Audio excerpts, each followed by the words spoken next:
Have you ever walked through Kew Gardens, Queens, and felt that subtle whisper of time beneath its tree-lined streets? This little oasis hidden in the bustle of New York City carries more secrets than most realize.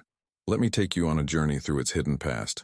From glaciers, native trails, scandal, tragedy, and architectural ambition. Long before houses and boulevards, this land was carved by ice. Around 20,000 years ago, as the last glacier retreated, it left behind a terminal moraine. The rolling hills, rocky outcrops, and varied terrain you can still sense in Forest Park today. Centuries later, Native American peoples, the Rockaway, Lenape, and Delaware, traversed this land, trading across what would become Jamaica Avenue, one of the region's oldest east-west corridors. What we think of today as just another busy street was a trade route centuries ago, moving furs, tools, wampum, and ideas across the Northeast. Fast forward to the late 1800s. Englishman Alban P. Mann acquired much of the area in 1868, but he didn't immediately build houses. Instead, his heirs left parts of it wild, even converting part into the Queensbridge Golf Course in the 1890s. That golf course would vanish by 1909, repurposed by the Long Island Railroad's shifting track, and the neighborhood we now call Kew Gardens would begin to rise in its place. Here's a little-known twist. Before Kew, the area was briefly known as Hopedale, named after a hotel near what is now Queens Boulevard and Union Turnpike. A Long Island Railroad station was built to serve mourners visiting the newly opened Maple Grove Cemetery in 1875, and trains stopped at a station then called Hopedale. The real transformation came with the subway. In 1936, the IND Queens Boulevard line extended into Kew Gardens, connecting it directly to Manhattan. That changed everything. Suddenly, this quiet garden suburb became ripe for denser development. Apartments and commercial activity followed. Architecturally, Kew Gardens is a living gallery.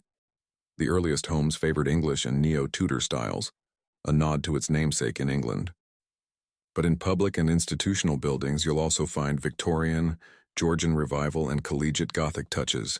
For example, PS 99 was built in the 1920s in Collegiate Gothic style by architect C.B.J. Snyder, a master of school design.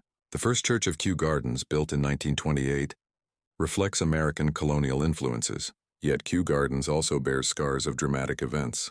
In November 1950, the worst train crash in Long Island Railroad history occurred here.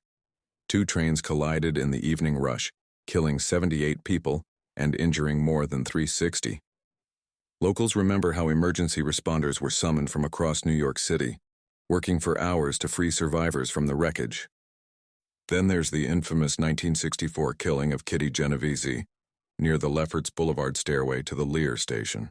The case became famous, perhaps notorious, for supposedly highlighting the bystander effect, the idea that dozens heard her cries but did nothing. Today, researchers question much of that narrative, suggesting the original reports exaggerated what actually happened. And here's a fun surprise. The bridge over Lefferts Boulevard, sometimes called the Ponte Vecchio of Queens, is lined with shops on both sides.